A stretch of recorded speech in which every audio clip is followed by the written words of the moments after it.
आप सभी भाइयों एवं दोस्तों को नमस्कार। ये मैट्रिक्स और डिटरमिनेंट का पार्ट 3 वीडियो है जो स्टार्ट होगा 101 नंबर क्वेश्चन से और आगे बढ़ेगा। ठीक है, आइए देखते हैं बच्चों 101 नंबर क्वेश्चन क्या कह रहा है। कह रहे हैं कि ए अल्फ़ा की जो वैल्यू दी गई है, देखिए ये कह रहे हैं ए अल्फ़ा की जो वैल्यू है, ए अल्फ़ा आपको दिया गया है कॉस अल्फ़ा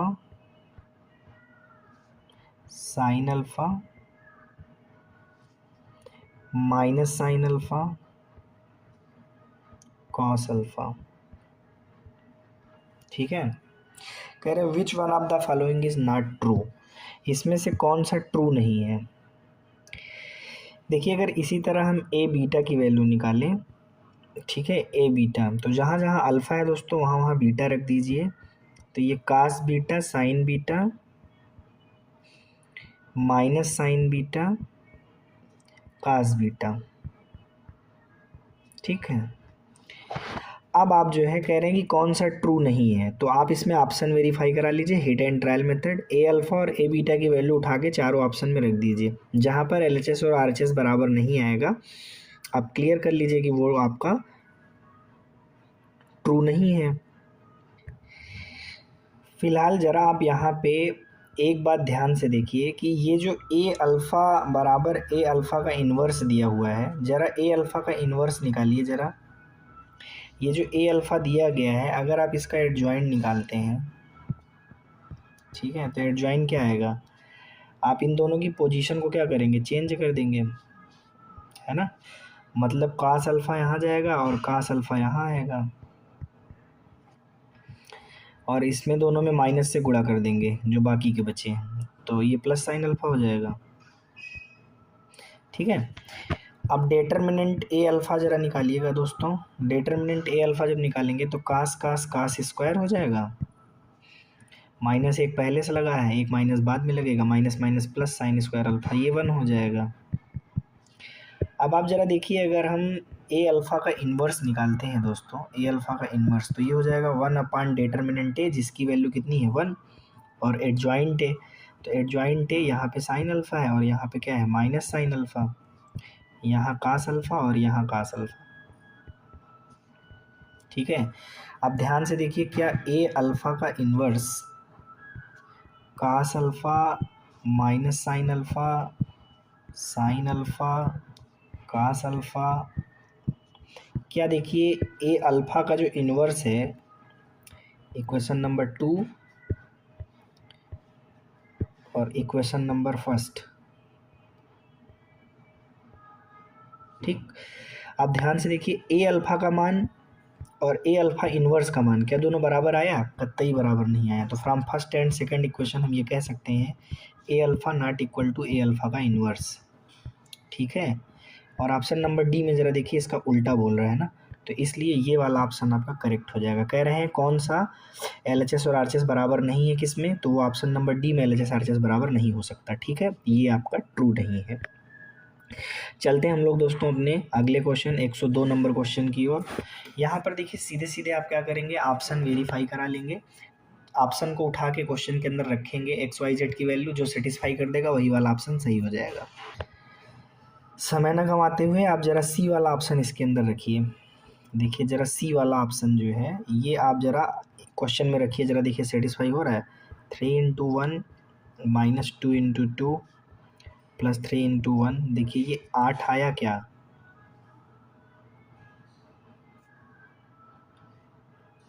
ठीक है, 3 × 1 3 हो गया। जेड की वैल्यू 3 है दोस्तों, 3 3 जा 9, 9 में से 4 गया 5 3 8, करेक्ट है, ये सेटिस्फाई कर गया। 2 × 1 प्लस 2 माइनस 3, ज़रा देखिए 1 आया, सेटिस्फाई कर गया, बिल्कुल आया।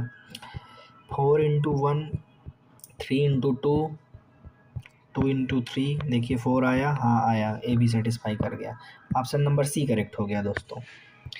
आगे चलते हैं हम लोग अपने 103 नंबर क्वेश्चन की ओर दोस्तों। यहाँ पे देखिए कह रहे हैं कि ये जो सिस्टम ऑफ इक्वेशन दिया गया है, समीकरणों का जो निकाय दिया गया है, इसमें ये कह रहे हैं कि लेम्डा और म्यू के क्या मान हो जिससे कि इस सिस्टम का कोई सोल्यूशन ना हो।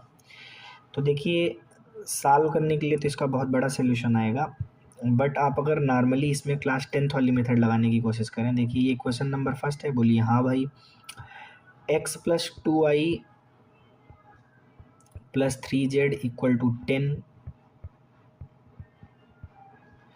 इक्वेशन 2 बोल दीजिए। इसी तरह ये x plus 2y plus lambda z बराबर म्यू, इक्वेशन नंबर 3 बोल दीजिए। अब आप इसमें क्या करेंगे, देखिए इक्वेशन फर्स्ट, ठीक है, इक्वेशन फर्स्ट में से घटा लीजिए, या एक काम करिए, हम आपको बता रहे हैं, इक्वेशन 2 में से इक्वेशन 1 को सब्सट्रैक्ट कर लीजिए, और एक तरफ आप इक्वेशन 3 से इक्वेशन फर्स्ट को घटा लीजिए। देखिए आपके पास दो नए इक्वेशन आ जाएंगे। जब इक्वेशन 2 में से इक्वेशन 1 को घटाएंगे तो x x कट जाएगा, 2y y हो जाएगा, 3z में से z 2z आ जाएगा, और 10 में से 6 जाएगा, 4 आ जाएगा। ठीक है, इसको आप इक्वेशन नंबर 4 बोल दीजिए। और इसी तरह समीकरण 3 में से 1 घटाइए, x से x कट जाएगा, 2y में से y गया, y आ जाएगा, और लेमडा जेड में से जेड जाएगा तो प्लस में लेमडा माइनस 1 इंटू जेड हो जाएगा, और म्यू माइनस 6। ठीक, इसको इक्वेशन नंबर 5 बोल दीजिए। अब देखिए जो इक्वेशन नंबर 4 और 5 आया, आप इसमें कहेंगे कि ये दोनों में क्या है, सोल्यूशन नहीं मिल रहा है। तो सोल्यूशन नहीं मिल रहा है तो यहाँ कंडीशन क्या होल्ड करेगी, a1/a2 बराबर b1/b2।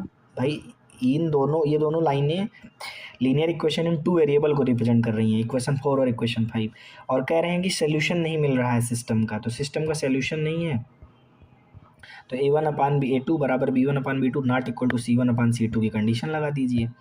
अब जरा देखिए, a1/a2 b1/b2 c1/c2 की वैल्यू क्या रखेंगे आप, a1/a2 हो गया 1/1, b1/b2 हो गया 2/λ-1,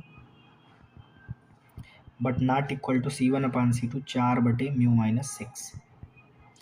तो पहला काम आप देखिए जरा, इसमें इन दोनों को बराबर दिखाइए, 1/1 बराबर 2/λ-1। तो देखिए यहाँ से λ-1 की वैल्यू 2 आएगी, और लेमडा की वैल्यू दोस्तों हो जाएगी 3।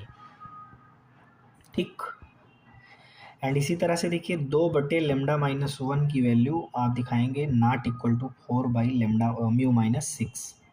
तो देखिए लेमडा की वैल्यू दोस्तों 3 है, 3 - 1 नॉट इक्वल टू 4/μ-6।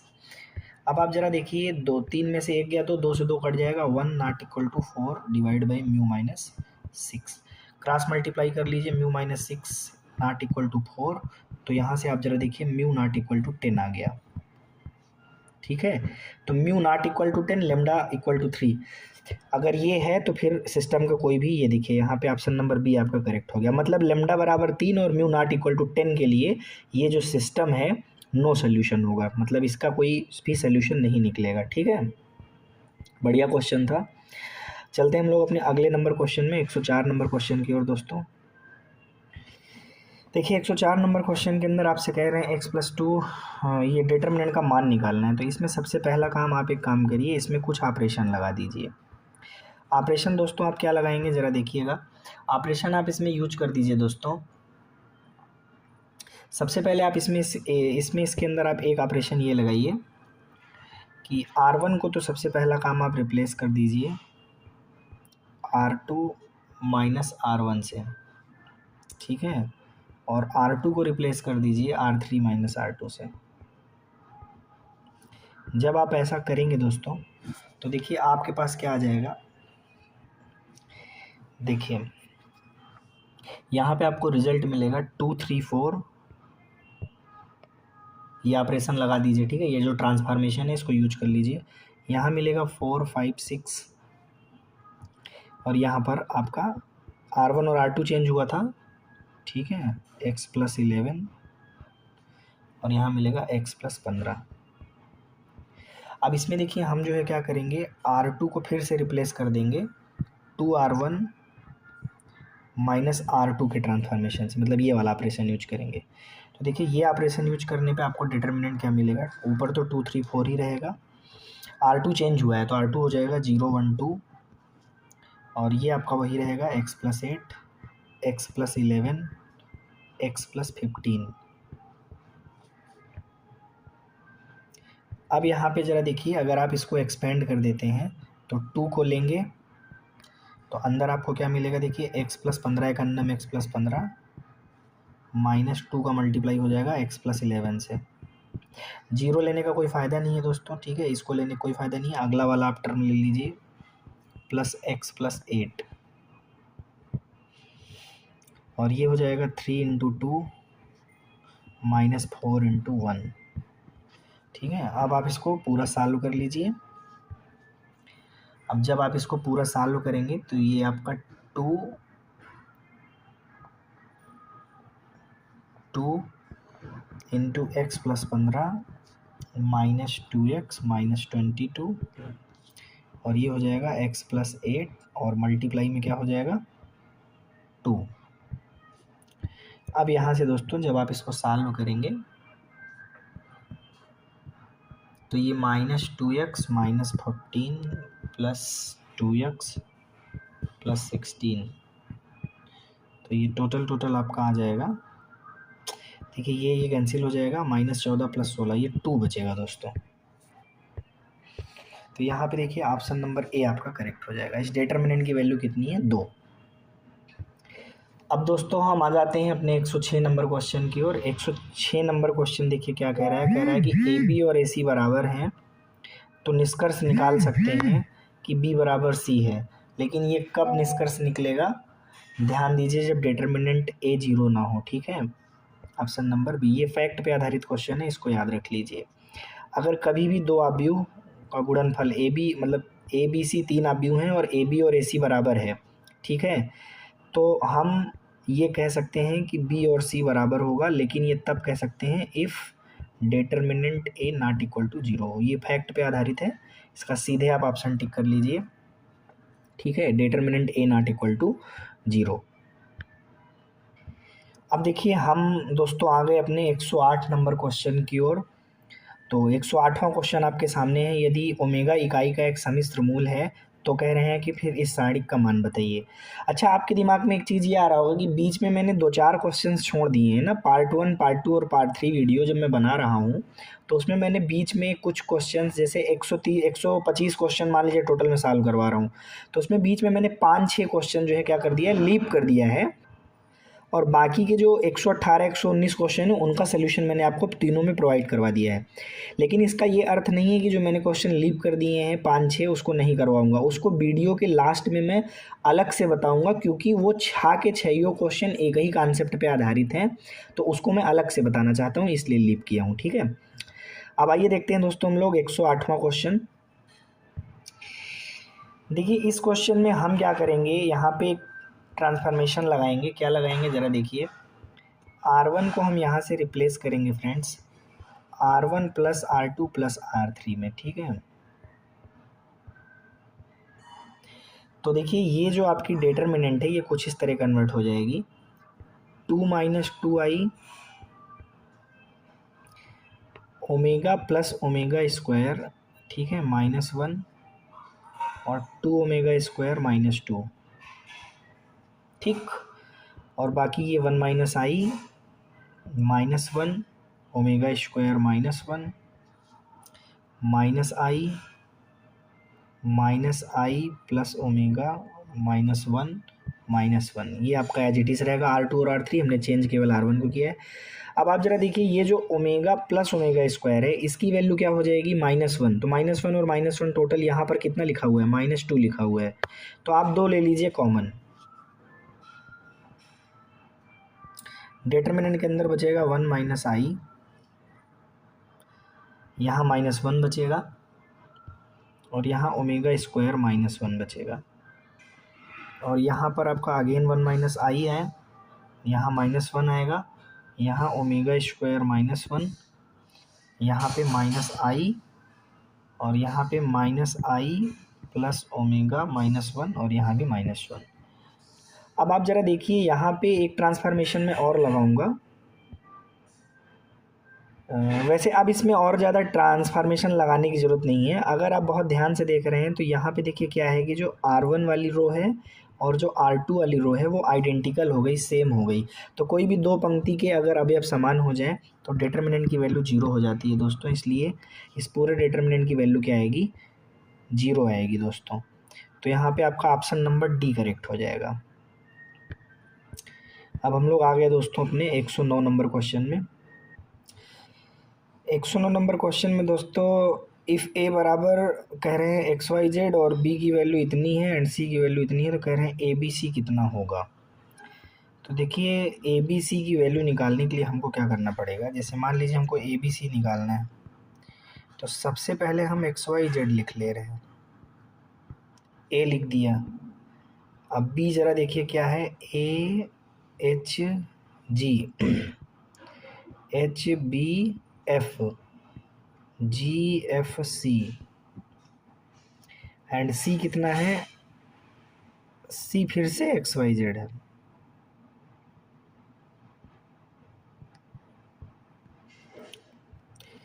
देखिए सबसे पहले आप इन दोनों का मल्टीप्लाई करिए, तो देखिए इन दोनों का मल्टीप्लाई करेंगे तो कितना आ जाएगा, ये आ जाएगा A X plus H Y plus G Z, ठीक। इधर हो जाएगा H X plus B Y plus F Z, और इधर हो जाएगा G X plus F Y plus C Z, ठीक। और इधर आपका क्या है, एक्स वाई जेड। अब आप ज़रा देखिए फिर जब आप इन दोनों का मल्टीप्लाई करेंगे, किसका किसका, इन दोनों का, ठीक है। तो इन दोनों का मल्टीप्लिकेशन आएगा A X square plus H X Y plus G Z Y, ठीक है, plus H X Y plus B Y square plus F Z Y plus G X Z plus F Y Z plus C Z square. अब जब आप इसको पूरे को solve करके लिख देंगे तो टोटल ये बन जाएगा A X square plus B Y square plus 2 H Y, ठीक है,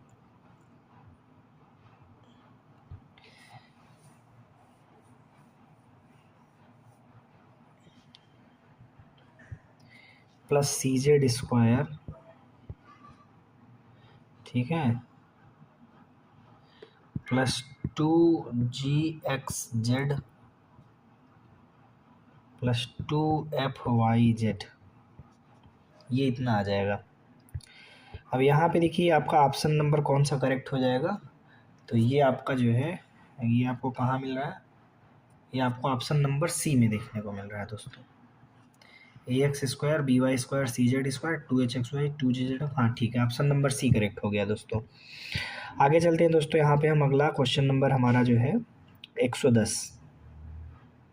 देखिए क्वेश्चन नंबर 10 में सबसे पहला काम देखिए इसमें हम क्या करेंगे, इसको सॉल्व जब करेंगे तो C2 में, C2 मतलब इसमें √5 कॉमन है और इसमें भी √5 कॉमन है, तो √5 इंटू √5 आपने कॉमन निकाल लिया, तो कॉमन लेने के पास बचेगा क्या, देखो √5 कॉमन लिए तो यहाँ 2 बचेगा, यहाँ पे √5 बचेगा, यहाँ पे √3 बचेगा, ठीक, यहाँ 1 बचेगा, यहाँ √2 बचेगा और यहाँ √5 बचेगा, और यहाँ पे आपका √13 प्लस √3,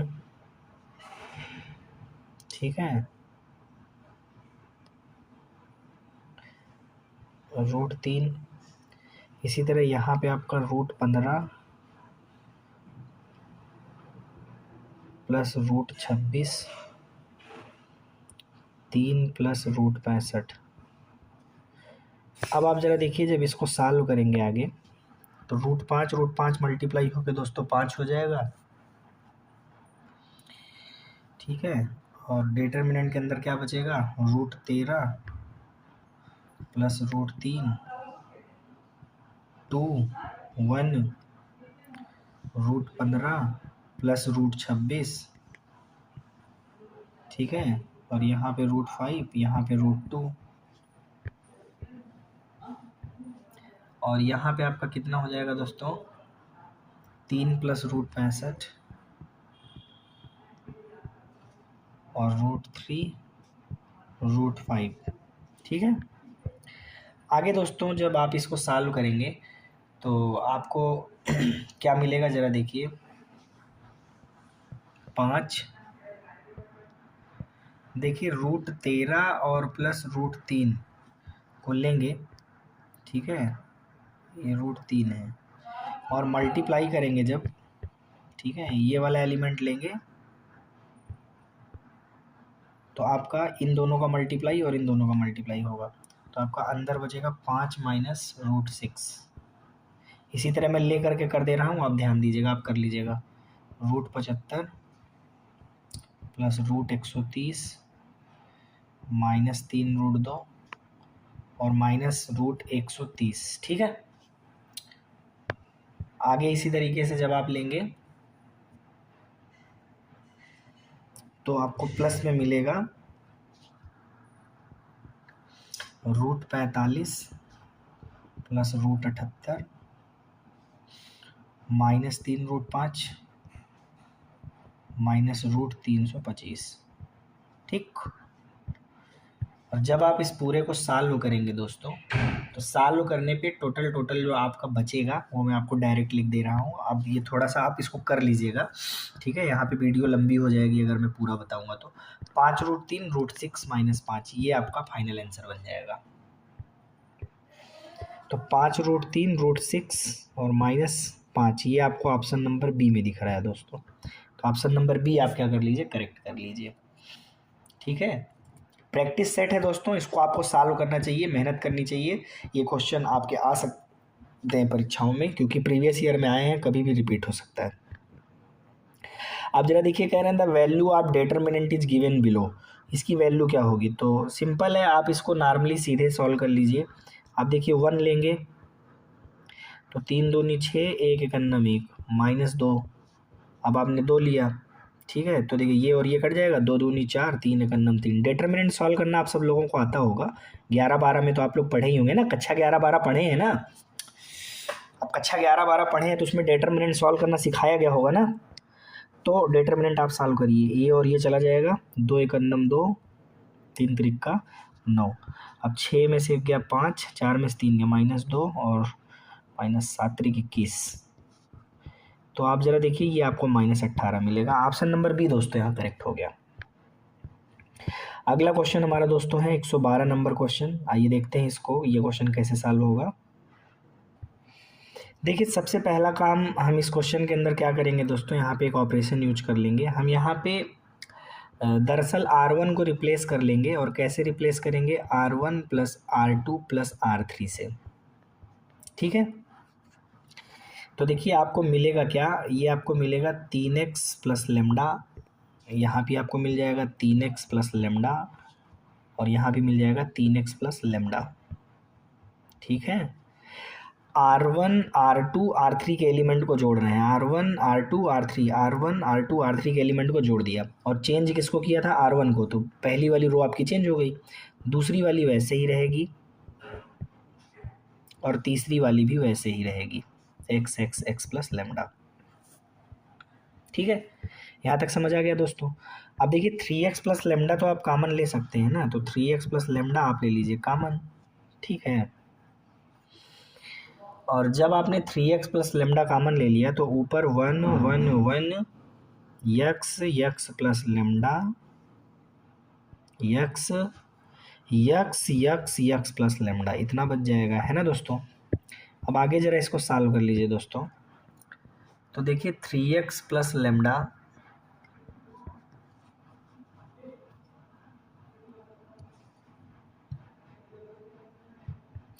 एक काम करिए, यहाँ पे ना आप यहाँ पे एक ऑपरेशन आप यूज कर लीजिए। देखिए यहाँ पे कुछ ऑपरेशन मैं बता दे रहा हूँ। देखिए सबसे पहला काम आप यहाँ C2 को रिप्लेस कर लीजिए C2 - C1 से, ठीक, और C3 को रिप्लेस कर दीजिए C3 - C1 से।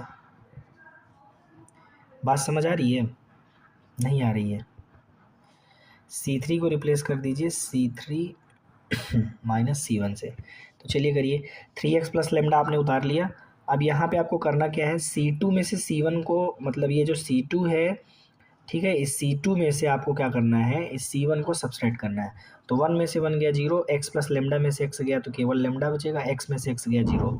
इसी तरह C3 में से C1 घटाएं, मतलब इसमें से इसको घटाएं, तो 1 में से 1 गया 0, x में से x गया 0, x प्लस लेमडा में यहाँ लेमडा बचेगा, और ये 1x ऐसे ही रहेगा। अब आप इसको किसी भी आधार पे खोल दीजिए, अगर आपकी इच्छा हो तो आप इसको R1 के आधार पे ही खोल दीजिए। जब R1 के आधार पे देखिए, जब आप इसको ओपन करेंगे 3x प्लस लेमडा, अंदर आप 1 लेंगे और डिटरमिनेंट के अंदर क्या बचेगा, लेमडा 0 0 लेमडा। ठीक, तो देखिए ये आपको टोटल जो मिलेगा lambda square 3x plus lambda. अब ये देख लीजिए आप, लेमडा स्क्वायर और 3x प्लस लेमडा कहाँ लिखा हुआ है। देखिए इसमें किसी भी ऑप्शन में आपको ये नहीं दिख रहा है। क्या नहीं दिख रहा है, lambda square 3x plus lambda. यहाँ पे ये आपको ऑप्शन नंबर सी मिलना चाहिए, है ना, ऑप्शन नंबर सी मिलना चाहिए, बट यहाँ माइनस की जगह क्या होना चाहिए, प्लस होना चाहिए। ठीक है, अब आप ज़रा देखिए अगला नंबर क्वेश्चन हमारा है दोस्तों, अगला 113 नंबर क्वेश्चन है। देखिए 113 नंबर क्वेश्चन में आपको क्या करना है, यहाँ पे प्रॉपर्टी यूज करनी है, मतलब ट्रांसफॉर्मेशन यूज करना है। देखिए क्या ट्रांसफॉर्मेशन यूज करना है, मैं यहाँ लिख रहा हूँ। R1 को ना आप रिप्लेस कर दीजिए R1 माइनस R2 से। चलिए एक बात समझ में आ गई भाई। दूसरी बात, यहाँ पे आप R2 को रिप्लेस कर दीजिए R2 माइनस R3 से। चलिए बहुत अच्छी बात। तीसरी बात, आप R3 को रिप्लेस कर दीजिए R3 माइनस R4 से, और R4 को रिप्लेस कर दीजिए R4 माइनस R1 से दोस्तों। तो देखिए आपको जो रिजल्ट मिलेगा वो क्या मिलेगा दोस्तों,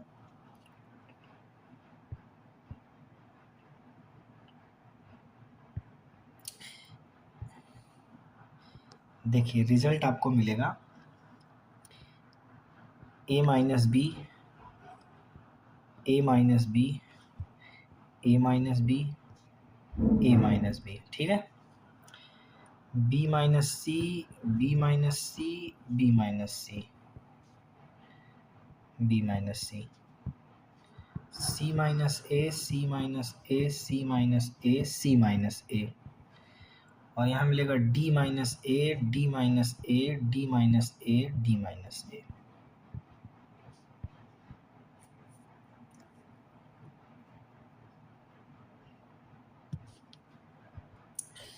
अब यहाँ पे देखिए सारे, अगर मैं a minus B, B minus C, और या आप कह दीजिए सारे कॉलम यहाँ पे आइडेंटिकल हैं। देखिए जितने भी कॉलम हैं यहाँ पे सब आइडेंटिकल हैं, और अगर सारे कॉलम आइडेंटिकल हैं, कोई भी दो कॉलम के अगर एलिमेंट आइडेंटिकल हो जाते हैं तो डिटरमिनेंट की वैल्यू क्या आती है, 0 आती है। ठीक है, तो इसलिए यहाँ पे आपका क्या सही हो जाएगा, option number D, none of these सही हो जाएगा, क्योंकि 0 तो किसी ऑप्शन में दिया नहीं गया है ABC में। ठीक है, तो डी वाला ऑप्शन आपका करेक्ट हो जाएगा।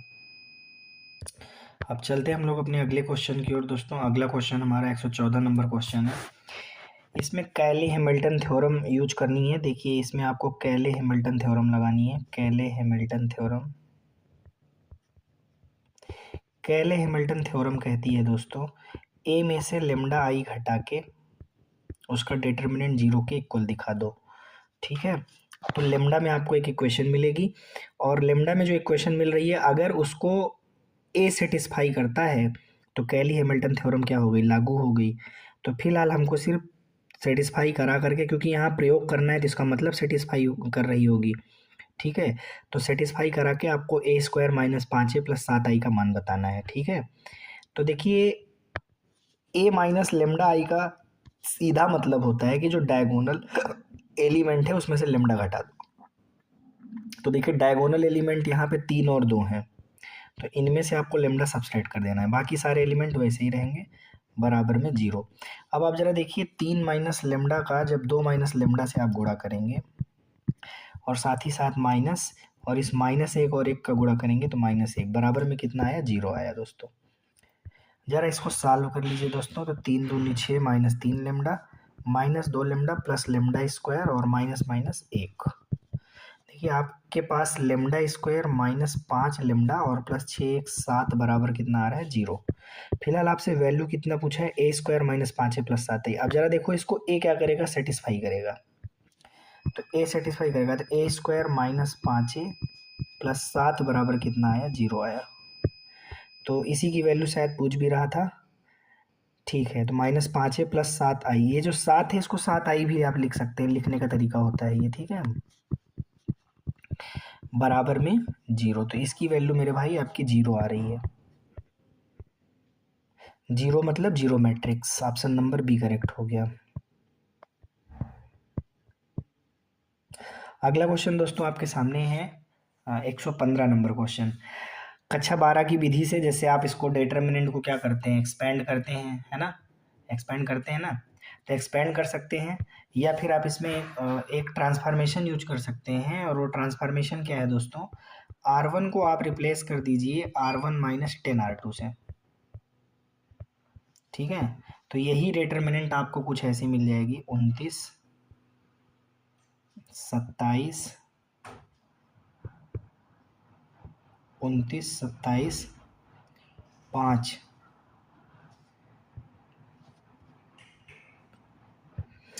और आपका R2 19 9 34 और R3 7 3 5। ठीक है, अब यहाँ पे आप चाहें तो एक ट्रांसफॉर्मेशन और यूज कर सकते हैं। क्या यूज कर सकते हैं जरा देखिए, थोड़ा इसको सिंपल करने के लिए R1 में से R3 घटा सकते हैं और R2 को रिप्लेस करके लिख सकते हैं R2 - 3R3। ठीक है, ऐसा करने से ये आपका कन्वर्ट हो जाएगा 22 24 0 में -2 0 19 7 3 5। ठीक,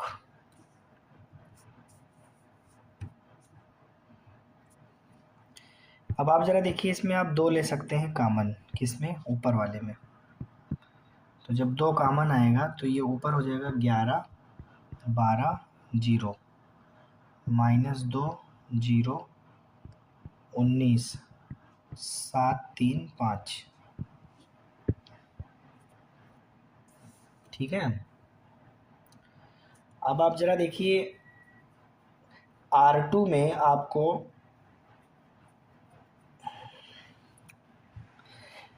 बस अब देखना कुछ नहीं है। अब आप इसको नॉर्मली इसको क्या कर दीजिए, एक्सपेंड कर दीजिए, खोल दीजिए। जब खोलेंगे तो इसको टोटल जो रिजल्ट आपको मिलेगा 2178 मिलेगा। ठीक है, अब आप इसको सॉल्व कर लीजिएगा आगे। चाहे आप डायरेक्ट वहीं से सॉल्व कर लीजिए, ठीक है, चाहे आप डायरेक्ट यहाँ से सॉल्व कर लीजिए, और चाहे आप इस तरीके से कर लीजिए, 2178 आपका आ जाएगा। ठीक है, बहुत सिंपल क्वेश्चन है, सिर्फ प्रसार करके सॉल्व कर देना है। अब देखिए 117 नंबर जो क्वेश्चन है, इसमें आपको नॉर्मली कुछ नहीं करना है, थोड़ा सा बस इसको क्या करना है, हल कर लेना है। ठीक है, और वहाँ तक हल करना है जहाँ से आपको ये पता चल सके कि ये आएगा क्या। तो देखिए सबसे पहला काम हम क्या करेंगे, इसको डायरेक्ट आप चाहें, अगर आप चाहें डायरेक्ट, तो ए अल्फ़ा माइनस बी, चलिए इसको डायरेक्ट आप एक्सपेंसन कर दीजिए। ठीक है, आप इसका डायरेक्ट एक्सपेंसन कर लीजिए। देखिए जब आप इसका एक्सपेंसन करेंगे R1 के आधार पे खोल दीजिए, R1 के आधार पर खोलने पर, के आधार पर, तो देखिए सबसे पहले आप A लेंगे। ठीक है, तो अंदर आपको मिलेगा 0, C और 0 का गुणा हो जाएगा minus B alpha minus C। फिर आप माइनस B लेंगे, यहाँ भी आपको 0 - 2 B अल्फ़ा माइनस C मिल जाएगा। ठीक, एंड इसके बाद आप लेंगे plus A alpha minus B, और आपको अंदर मिल जाएगा B - 2C, बराबर में कितना मिलेगा, 0। अब जब आप इसको जोड़ घटा के सॉल्व करेंगे तो इसको मतलब फैक्टराइज फॉर्म में लेके आएंगे, सॉल्व करिएगा और फैक्टराइज फॉर्म में लेके आने का प्रयास करिएगा। तो जब फैक्टराइज फॉर्म में लेके आएंगे तो ये आपको इतना मिल जाएगा। ठीक है, फैक्टराइज करने पर वीडियो लंबी ना बने इसलिए मैं नॉर्मली आपको सिर्फ क्वेश्चन के अंदर हिंट कर रहा हूँ, ठीक है। तो जैसे ही आप इसको फैक्टराइज फॉर्म में लेके आएंगे, ये 1 minus 2 alpha multiplied by AC minus B square बराबर 0 हो जाएगा। अब आप ज़रा देखिए, जब आप इसको 0 से इक्वेट करेंगे तो AC माइनस बी स्क्वायर बराबर 0 आएगा, जो कि बी स्क्वायर बराबर AC रिजल्ट देगा। और यहाँ से आपका क्लियर हो जाएगा कि ABC आपका GP में है, ज्योमेट्रिक प्रोग्रेशन में है। तो देखिए कौन सा ऑप्शन क्लियर हो जाएगा, यहाँ पे ऑप्शन नंबर C करेक्ट हो जाएगा, ABC आर इन GP। अगला क्वेश्चन देखिए, क्वेश्चन नंबर 18 है। ये कह रहे हैं इनमें से कौन सा जो है आपका आव्यूह होगा, निलपोटेंट है कि आइडेम्पोटेंट है, अदिश है, या इनमें से कोई नहीं। तो देखिए सबसे पहले हम ए स्क्वायर की वैल्यू निकालेंगे। तो 1 1 3 5 2 6 -2 -1 -3। अब देखिए अगर ए स्क्वायर की वैल्यू वास्तव में अगर ए के बराबर आती है 1 1 3, ठीक है, 5 5 2 6 -2 -1 -3, ठीक है, दोनों के बराबर आती है, जैसे दिस मल्टीप्लाई बाई दिस। अगर ये ए आ जाता है तब मतलब ए स्क्वायर बराबर ए अगर आ जाता है तो फिर ये आइडेम्पोटेंट होगा। अगर ए स्क्वायर की वैल्यू आइडेंटिटी मैट्रिक्स आ जाती है, आई आ जाती है, तब मैं इसको इनवोलेटरी बोलूँगा, इनवोलेटरी मैट्रिक्स है। लेकिन अगर ए स्क्वायर की वैल्यू 0 या ए की पावर 3 की वैल्यू 0 या ए की पावर 4, इस तरह से अगर कोई पावर पे वैल्यू 0 आ जा रही है, 0 मैट्रिक्स आ जा रहा है, तो वो निलपोटेंट हो जाएगा और वो पावर उसकी इंडेक्स कहलाएगी, ठीक है। तो फिलहाल आइए चेक करते हैं क्या आता है। अब पहले से चिल्लाने से कोई फ़ायदा नहीं है। ए स्क्वायर, चलिए ज़रा देखिए मल्टीप्लाई करिए। तो जब आप मल्टीप्लाई करेंगे तो देखिए क्या आएगा, यहाँ तो आपका 1 + 5 -6 हो जाएगा, ठीक है। यहाँ पे बनेगा 1 + 2 -3, मल्टीप्लाई करते चलिए, और यहाँ बनेगा 3 + 6 + 9 -9, सॉरी -9, ठीक है। यहाँ बनेगा 5 + 10 -12, यहाँ बनेगा 5 + 4 -6, यहाँ बनेगा 15 + 12 -18, ठीक है।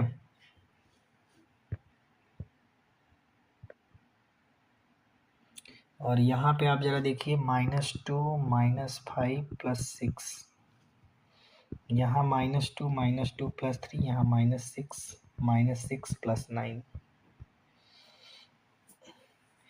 अब यहाँ पे देखिए सिंस फर्स्ट रो आपकी क्या आ गई है, 0 आ गई है। सिंस फर्स्ट रो इज 0,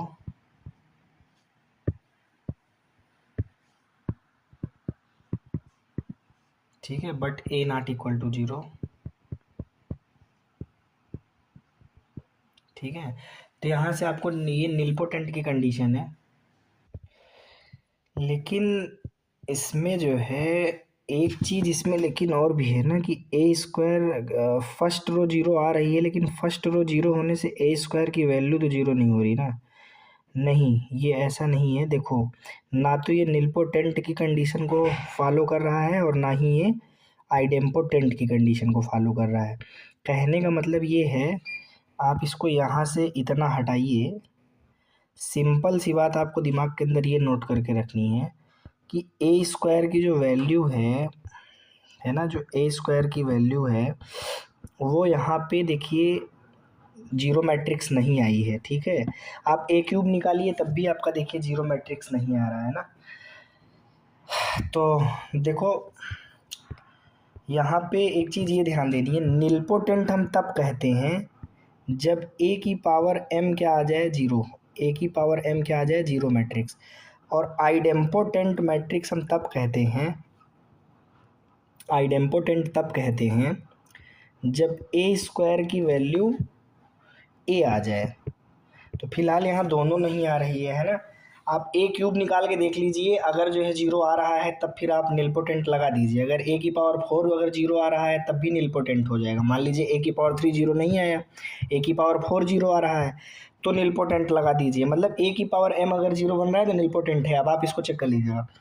और आइडेम्पोटेंट के लिए ए स्क्वायर बराबर ए, ठीक है, ये ध्यान दीजिए। तो फिलहाल ए स्क्वायर की वैल्यू ए नहीं आई, तो आइडेम्पोटेंट तो किसी कंडीशन पे नहीं होगा, ऑप्शन बी एकदम गलत है। और स्केलर ये है नहीं, ठीक है, ये भी गलत हो गया। और निलपोटेंट मुझे नहीं लग रहा है, तो यहाँ पे ऑप्शन नंबर डी मुझे ज़्यादा सुटेबल लग रहा है। बाकी आप एक बार चेक कर लीजिएगा।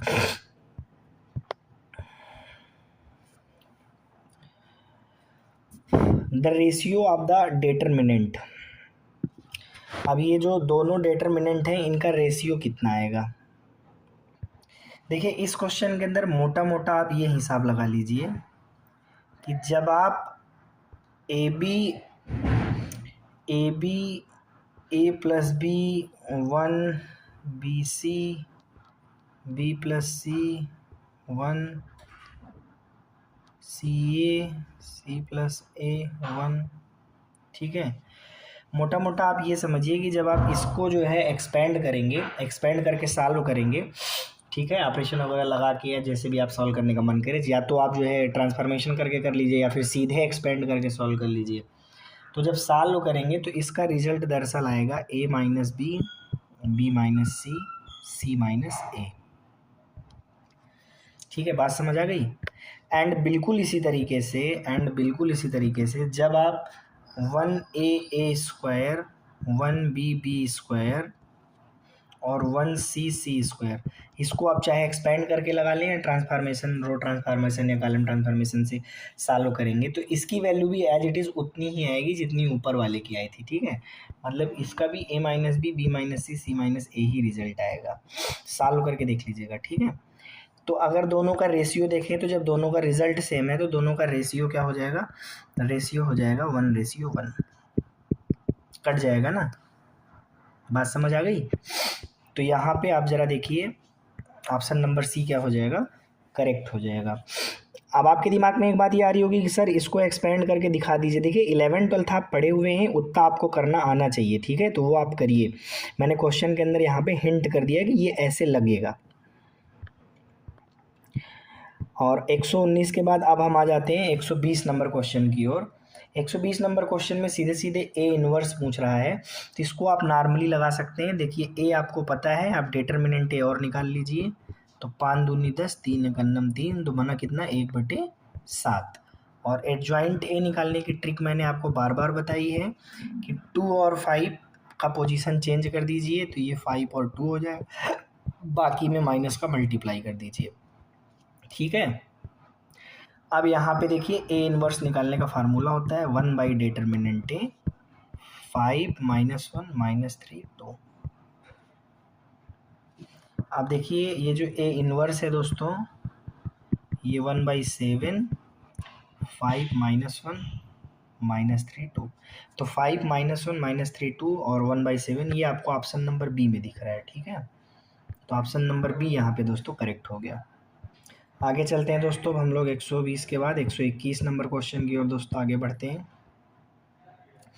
121वां क्वेश्चन दोस्तों है यहाँ पे, कह रहे हैं कि ये जो आपको इक्वेशंस दी गई हैं, यहाँ पे जो आपको इक्वेशंस दी गई हैं, हैज़ नॉन जीरो सोल्यूशन। देखो नॉन जीरो सोल्यूशन कब होता है, जब डेल्टा क्या हो 0, ठीक है। और डेल्टा क्या आएगा 1, एक्स के गुणांक क्या है 1 1 1, वाई के गुणांक क्या है 4a 3b 2c, और वाई जेड के गुणांक क्या है ए बी सी, बराबर में कितना आया 0। अब यहाँ से ज़रा देखिए जब आप इसको एक्सपेंड करेंगे, ठीक है, तो एक्सपेंड करके जब सॉल्व करेंगे तो यहाँ से आपको बराबर में 0 आप लगाते चलिएगा, ठीक है। जब इसको आप एक्सपेंड करके सॉल्व करेंगे तो यहाँ से आपको b की वैल्यू मिलेगी 2ac divide by a plus C, और जो कि ये एक किस कंडीशन को, HP के कंडीशन को होल्ड करता है, हार्मोनिक प्रोग्रेशन की कंडीशन को होल्ड करता है। तो यहाँ पे HP आपका क्या हो जाएगा, इसका सोल्यूशन हो जाएगा, ठीक है। अब एक्सपेंशन आप कर सकते हैं, इसको ओपन कर लीजिए या फिर थोड़ा बहुत इसमें ट्रांसफॉर्मेशन यूज कर दीजिए। अगर दिक्कत आती है तो आप ज़रूर संपर्क करिए, इसका पूरा सोल्यूशन आपको डिटेल में मिलेगा, आप निश्चिंत रहें। आगे चलिए जरिए यहाँ पे 122 नंबर क्वेश्चन, तो इसको मैंने अभी देखिए पार्ट 1 वाले या पार्ट 2 वाले वीडियो में देखिए एक बार मैंने इसको करवाया है और इसका उत्तर ए के बराबर आया था, ठीक है। तो ये तो मुझे याद है, तो इसलिए इसका ऑप्शन नंबर आप डी लगा लीजिए। ठीक, और सोल्यूशन अगर फिर भी देखना ही चाहते हैं, ठीक है, तो मैं जल्दी जल्दी दिखा देता हूँ। देखिए ए आपको दिया गया है, आप डिटर्मिनेंट ए निकाल लीजिए। तो डिटर्मिनेंट ए जब आप निकालेंगे तो वो -19 आ जाएगा। ठीक है, क्योंकि 2 दूनी 4 और 5 तिरिक 15, तो ये टोटल आएगा दोस्तों -19। ठीक, अब आप एडजॉइन ए निकाल लीजिए। तो एडजॉइन ए के लिए मैंने क्या बताया था, पोजीशन चेंज कर दो। किसकी पोजीशन, इन दोनों की पोजीशन। तो -2 को यहाँ भेजो, 2 को यहाँ, और बाकी में माइनस का मल्टीप्लाई कर दो। इन दोनों में आप क्या करोगे, माइनस का मल्टीप्लाई, तो -3 -5। बस अब ए इनवर्स का फार्मूला क्या होता है, ए इनवर्स बराबर होता है 1/, डिटर्मिनेंट ए। तो डिटर्मिनेंट ए की वैल्यू -19, और एडजॉइन ए आपके पास -2 -3 -5 2 है। -19 का गुणा कर दीजिए, +19 का इधर गुणा कर दीजिए, मतलब 19 को इधर भेज दीजिए, तो 19 ए इनवर्स हो जाएगा। और माइनस का अंदर गुणा कर दीजिए, 2 3 5 -2, तो 2 3 5 -2 क्या है, ये आपका ए ही तो है। तो ऑप्शन नंबर डी करेक्ट हुआ। ठीक है, 122 के बाद दोस्तों हम आ जाएंगे 123 नंबर क्वेश्चन की ओर।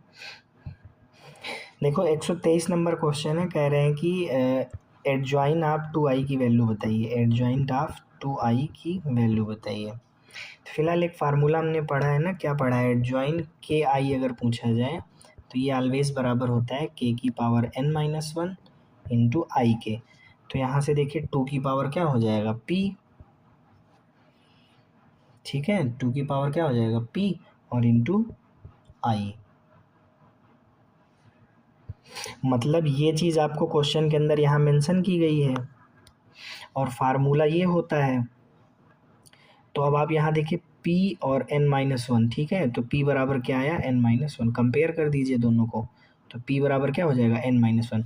याद रखिए ये फैक्ट है कि एडजॉइंट के आई की वैल्यू होती है, के यहाँ पर स्केलर है, ठीक है, और जो मैट्रिक्स है वो n आर्डर का है। जो मैट्रिक्स है वो किस आर्डर का है, n आर्डर का। तो एडजॉइन के आई अगर है तो के जो स्केलर है उस पर पावर n-1 होती है, और आई जो भी रहता है मैट्रिक्स यहाँ पर उधर आता है। ठीक है, तो उसीलिए इन्होंने दिया है एडजॉइन 2i बराबर 2 की पावर p इंटू आई। तो बताओ p क्या है, तो फार्मूले से कंपेयर करने पे p की वैल्यू क्या आ रही है, n-1। तो यहाँ पे दोस्तों ऑप्शन नंबर ए क्या हो जाएगा, करेक्ट हो जाएगा। अब चलते हैं दोस्तों हम लोग अपने अगले क्वेश्चन 124 नंबर क्वेश्चन की ओर। तो 124वां नंबर क्वेश्चन है, कह रहे हैं कि इनमें से अगर ए और बी दोनों ही आपके क्या है, मतलब मैट्रिक्स ए का भी आर्डर क्या है 3x3, मैट्रिक्स बी का आर्डर भी क्या है 3x3।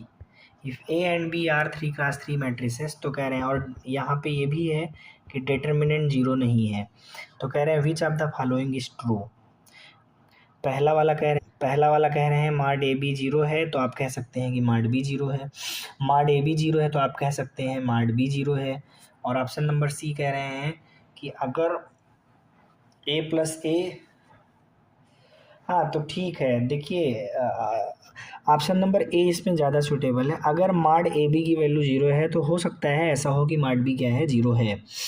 ठीक है, लेकिन माड ए बी अगर 0 है तो आप कह रहे हैं कि ये कतई नहीं हो सकता कि माड बी 0 है। ठीक है, तो ये ऐसा नहीं है। ठीक है, तो यहाँ पे ये आपका सही है। देखिए माड ए बी बराबर अगर 0 है तो ऐसा हो सकता है कि माड बी 0 हो। ठीक है, तो इसका जस्ट उल्टा ऑप्शन बी कह रहे हैं। तो जब ये चीज़ ऐसा हो सकता है, मतलब यहाँ पे ये चीज़ जब ऐसा हो सकता है, तो बी वाला तो वैसे भी रॉन्ग हो गया।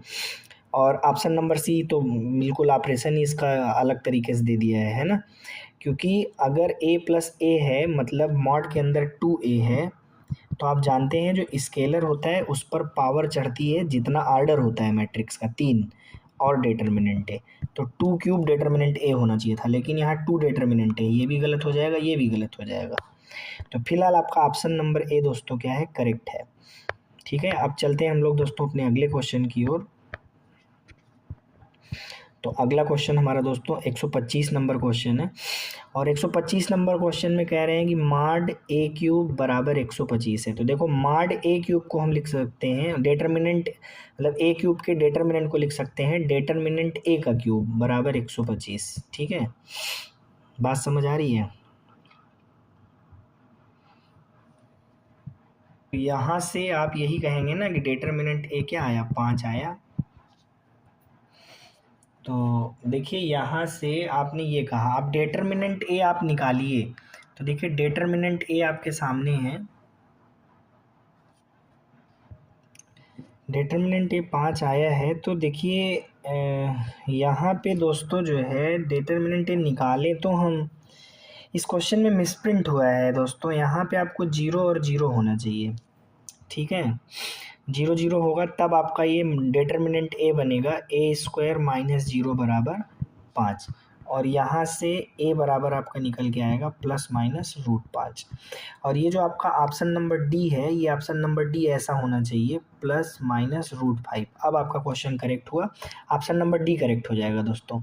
ये क्वेश्चन रॉन्ग छपा हुआ था, मतलब मिसप्रिंट हो गया था, ठीक है। यहाँ पे ये घटना चक्र और युद्ध की किताबों से हम लेते हैं क्वेश्चंस को, तो कभी कभी किताबों में क्वेश्चन गलत छपे होते हैं या गलत होते हैं, तो उसमें अब मैं क्या कर सकता हूँ, बस उसको सही कर सकता हूँ, ठीक है। तो ध्यान दीजिए यहाँ पे माड ए क्यूब की वैल्यू 125 दी गई थी, तो मैंने यहाँ से माड ए की वैल्यू 5 निकाल ली, ठीक है। अब यहाँ से डिटर्मिनेंट ए जब आप निकालेंगे, डिटर्मिनेंट ए क्या आएगा, ए स्क्वायर माइनस 0 बनेगा, ठीक। तो ए स्क्वायर की वैल्यू 5 है, तो आप यहाँ से देखिए ए की वैल्यू क्या बन जाएगी, प्लस माइनस रूट 5। अब दोस्तों हम उन क्वेश्चंस की बात करेंगे जो हमने पीछे जो है छोड़ दिए थे, ठीक है, लीप कर दिए थे क्वेश्चन। तो देखिए मैं इसमें बता दे रहा हूँ कि मैंने कौन कौन से क्वेश्चन लीप किए थे और वो किस कॉन्सेप्ट पर आधारित है। देखिए इसमें आपको क्वेश्चन नंबर जा करके इसमें चेक करना है, क्वेश्चन नंबर 5 चेक कर लीजिएगा, ठीक है। 5 मैंने लीप कर दिया था। 73 नंबर क्वेश्चन मैंने लीप किया है। 100वां क्वेश्चन मैंने लीप किया है। 105वां क्वेश्चन मैंने लीप किया है और 107वां क्वेश्चन मैंने लीप किया है। ये 5 क्वेश्चन मैंने दोस्तों लीप कर दिया है, छोड़ दिया है, और एक क्वेश्चन और लीप किया है, 15 नंबर क्वेश्चन लीप किया है। 6 क्वेश्चन मैंने लीप किया है, बाकी 119 क्वेश्चन टोटल मैंने आपको सॉल्व करके दिखाया है, ठीक है। ये 6 क्वेश्चन मैंने लीप कर दिया था। तो अब ये 6 क्वेश्चन लीप इसलिए किया था, इसमें एक अलग कॉन्सेप्ट है, आइए मैं समझा देता हूँ। देखिए कभी कभी आपको यहाँ पर मैं फैक्ट्स लिखने चल रहा हूँ, ज़रा ध्यान दीजिएगा, फैक्ट कह लीजिए, फार्मूला कह लीजिए, जो आपकी इच्छा हो। देखिए कभी कभी क्या होता है कि हमें 3 इक्वेशन दे देता है, जैसे a1x plus b1y plus c1z बराबर d1, ठीक है। a2x plus b2y plus c2z बराबर d2, a3x plus b3y plus c3z बराबर d3, ठीक है दोस्तों। जब हमको इस तरह की 3 इक्वेशन देता है तो इसको हम बोलते हैं सिस्टम ऑफ लीनियर इक्वेशन, ठीक है। अब यहाँ पर अगर आप इसको मैट्रिक्स मेथड में अरेंज करें तो आप इसको कैसे लिखेंगे, a1 b1 c1 a2 b2 c2 a3 b3 c3, ठीक है। और यहाँ पे अननोन क्वांटिटीज़ हैं एक्स वाई जेड, यहाँ पर 3 जो है वेरिएबल हैं, और बराबर में आप क्या लिखते हैं, d1 d2 d3। तो आप ज़रा देखिए आप इसको क्या लिखते हैं, ए एक्स बराबर बी, क्या लिखते हैं, ए एक्स बराबर बी। तो यहाँ पर ज़रा देखिए दोस्तों, ए की वैल्यू कितनी है, ए की वैल्यू है a1 b1 c1 a2 b2 c2 a3 b3 c3, ठीक है, बात समझ आ गई। बी की वैल्यू कितनी है, d1 d2 d3, और आपका जो x है x, ठीक है, मैं x को यहाँ लिख दे रहा हूँ, x आपका क्या है, unknown quantity x y z, ठीक है। अब यहाँ से आपका कॉन्सेप्ट स्टार्ट होता है, ज़रा देखिए, जब हमसे कंसिस्टेंट और इनकंसिस्टेंट का सवाल पूछता है, जैसे कहता है कि ये सिस्टम ऑफ लीनियर इक्वेशन दिया है और इक्वेशन कंसिस्टेंट है, एक कंसिस्टेंसी चेक करनी होती है इक्वेशन की, या इनकंसिस्टेंसी चेक करनी होती है इक्वेशन की। तो कंसिस्टेंसी या इनकंसिस्टेंसी चेक करने के लिए हम सबसे पहले काम क्या करते हैं, ज़रा देखो, आर्गुमेंटेड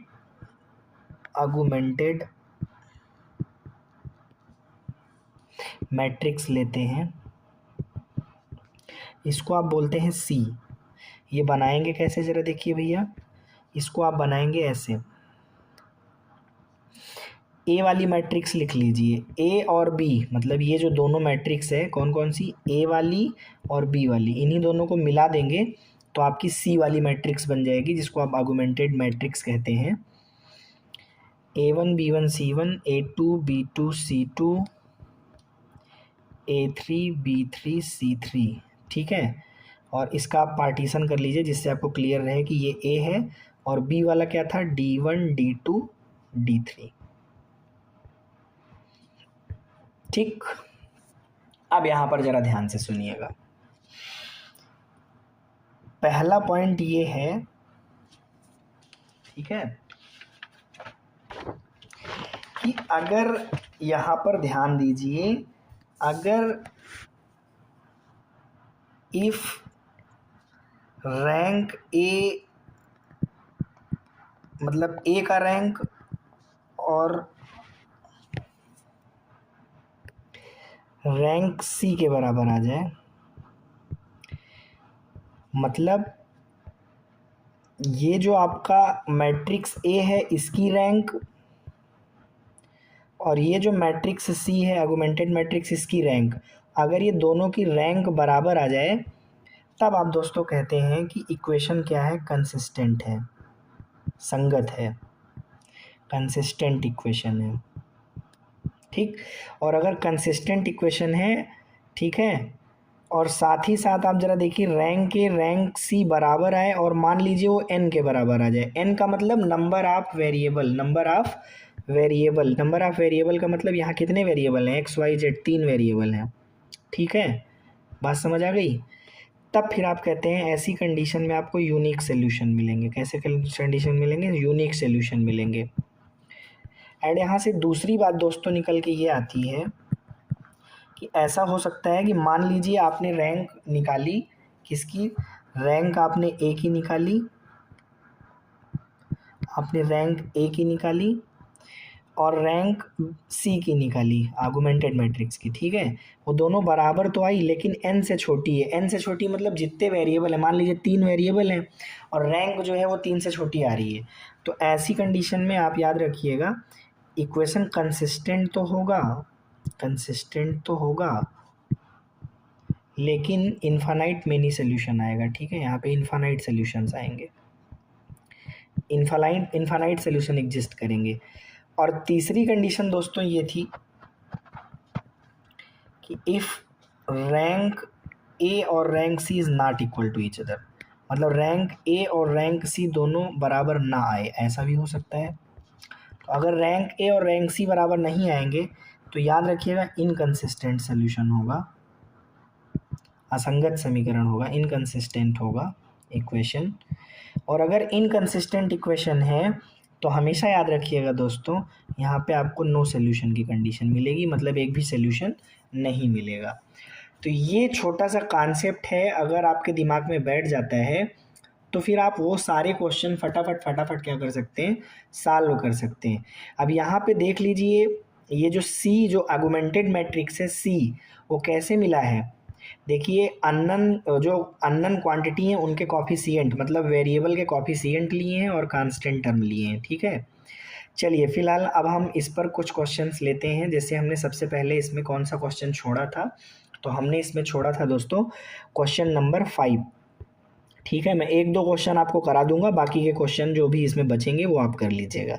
तो सबसे पहले हम लोग चलते हैं दोस्तों, और कहाँ चलते हैं, क्वेश्चन नंबर 5 की ओर। चलिए क्वेश्चन नंबर 5 तो बहुत ऊपर है दोस्तों, सबसे पहले आइए क्वेश्चन नंबर 100 ही देख लेते हैं, ये मिल गया, आइए इसी को देख लेते हैं। फिर क्वेश्चन नंबर 100 और 107 इन दोनों को देख लेते हैं, बाकी आप लगा लीजिएगा, ठीक है। क्वेश्चन नंबर 100 देखिए यहाँ पे दोस्तों 3 इक्वेशन दी गई हैं आपके सामने है दोस्तों, ज़रा देखिएगा 3 इक्वेशन। पहली इक्वेशन है दोस्तों x + y + z = 1, ठीक। अगली इक्वेशन है x + 2y + 4z = अल्फ़ा। मैंने इसको इसलिए ले लिया क्योंकि क्वेश्चन नंबर 5 बहुत ऊपर है, खिसकाते खिसकाते टाइम लगेगा। अब यहाँ पे देखते हैं x + 4y + 10z = λ²। अब आपको भी पता है और हमको भी पता है, तो हम इसमें आर्गुमेंटेड मैट्रिक्स सी कैसे बनाएंगे ज़रा देखिए। आर्गुमेंटेड मैट्रिक्स, ठीक है, आर्गुमेंटेड मैट्रिक्स जो इसमें सी होगा वो कैसे बनेगा ज़रा देखिए। हम सी बराबर ऐसे लेंगे, पहले तो हम सारे कॉफिशिएंट लिख लेंगे, तो 1 1 1, ठीक है, 1 2 4 1 2 4, और क्या है 1 4 10 1 4 10 1 4 10, ठीक है। अब यहाँ पे हम इसको सेपरेट कर ले रहे हैं, और ये आपको कितना मिल रहा है ज़रा देखिए, कांस्टेंट वाला part 1 alpha lambda square, 1 alpha lambda square, ठीक।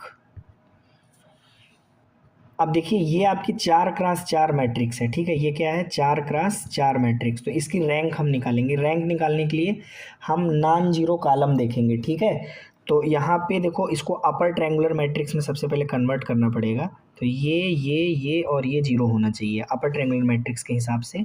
ये 4 प्लेस के एलिमेंट क्या बनने चाहिए, जीरो बनने चाहिए। तो इसके लिए मैंने देखिए इसके अंदर क्या ऑपरेशन लगा, मैंने इसके अंदर ट्रांसफॉर्मेशन लगाया, और वो ट्रांसफॉर्मेशन क्या लगाया ज़रा देखिए, हमने लगाया R2 को हमने रिप्लेस किया R2 माइनस R1 से, एंड R3 को हमने रिप्लेस किया R3 माइनस R1 से, ठीक है। तो ज़रा देखिए यहाँ पे C की वैल्यू आपको क्या मिल जा रही है, 1 1 1 1, ये तो आपका वैसे ही रहेगा। R2 चेंज हुआ है ना, R2 कैसे चेंज हुआ, R2 माइनस R1 से, तो ये 0, ये 1, ये 3, ये आपका अल्फ़ा माइनस 1, और ये हो जाएगा आपका फिर 0, ये 3, ये 9, और ये लेमडा स्क्वायर माइनस 1, ठीक है, ये आ गया।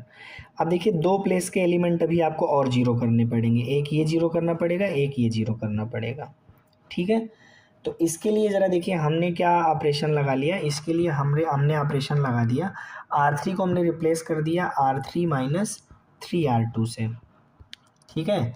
तो जब मैंने इसमें ऑपरेशन लगाया तो देखिए अब हमको क्या मिला, ऊपर वाली रो तो 1 1 1 और 1 1 1 और 1 ही रहेगी, ठीक है। बस हमने चेंज किसको किया भैया, R3 में से 3R2 को, तो पहला काम R3 को हम चेंज कर लेते हैं, तो R3 को चेंज कर लीजिए, तो ये 0 0 0, और ये आपका बन जाएगा lambda square minus 3 alpha plus 2, ठीक है। और यहाँ पे आपका 0 1 3 रहेगा, और अल्फ़ा माइनस 1 रहेगा।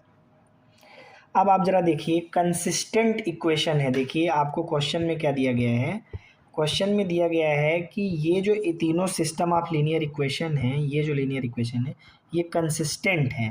तो अगर कंसिस्टेंट है तो इसका मतलब दोनों, मतलब मैट्रिक्स ए की और मैट्रिक्स सी की रैंक क्या होनी चाहिए, बराबर होनी चाहिए, ठीक है। बात समझ आ रही है ना, मैट्रिक्स ए की और मैट्रिक्स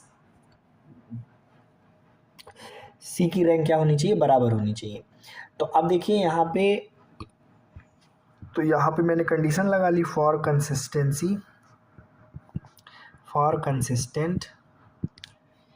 अब ये कंसिस्टेंट कब होगा, जब ये अल्फ़ा माइनस 1 क्या हो जाए, 0, ठीक है। तो यहाँ से देखो यार अल्फ़ा की वैल्यू क्या आ गई, 1, और या फिर दूसरा कंडीशन ये भी हो सकता था कि अल्फ़ा स्क्वायर, है ना, alpha square minus 3 alpha plus 2, alpha square minus 3 alpha plus 2 0 हो जाए। तो यहाँ से देखिए ज़रा अल्फ़ा की वैल्यू क्या बन रही है, एक तो 1 बन रही है, एक 2 बन रही है, फैक्टर कर लीजिएगा, 2 फैक्टर बनेंगे ना, एक अल्फ़ा माइनस 1 बनेगा, एक अल्फ़ा माइनस 2 बनेगा, बराबर में 0। तो यहाँ से आपको अल्फ़ा की वैल्यू 1 और 2 आ गई। तो अब ज़रा देखिए अल्फ़ा की वैल्यू यहाँ से 1 और 2 आ रही है, यहाँ से 1 आ रही है, ठीक है। ऐसा पे रैंक अब आपका क्या हो जाएगा, बराबर हो जाएगा। तो अल्फ़ा की वैल्यू क्या आई थी, 1 और 2 आई थी, तो यहाँ से आप जो है ले लीजिए, ऑप्शन नंबर ए आपका क्या हो गया, करेक्ट हो गया। बात आप लोगों को अच्छे समझ में आ गई कि नहीं आ गई, क्लियर हो गया ना। अब यही कॉन्सेप्ट आपको बाकी के क्वेश्चंस में क्या करना है, अप्लाई करना है और सोल्यूशन आपको अपने आप से निकालना है। अगर इसके बाद भी आपको समझ में नहीं आता है तो फिर आप बताइएगा, मैं उस पर पूरी वीडियो ही बना दूंगा। कंसिस्टेंसी और इनकंसिस्टेंसी के ऊपर पूरा लेक्चर ले लूँगा, आप एकदम निश्चिंत रहें। तो दोस्तों मैंने आपको 100 नंबर क्वेश्चन बता दिया, मतलब मैंने कॉन्सेप्ट आपको क्लियर कर दिया कि क्वेश्चन के पीछे क्या कॉन्सेप्ट था, और एक ही जैसे सारे क्वेश्चन हैं, ठीक है, कंडीशन अलग अलग है। अब आपको क्या करना है, यहाँ पर देखिए मैंने लिखा भी था ना कौन कौन सा क्वेश्चन नंबर, देखिए मैंने आपको 100 नंबर क्वेश्चन बता दिया, ठीक है। अब आपको 5वां, 73वां, 15वां, 105वां और 107वां अपने आप से ट्राई करना है।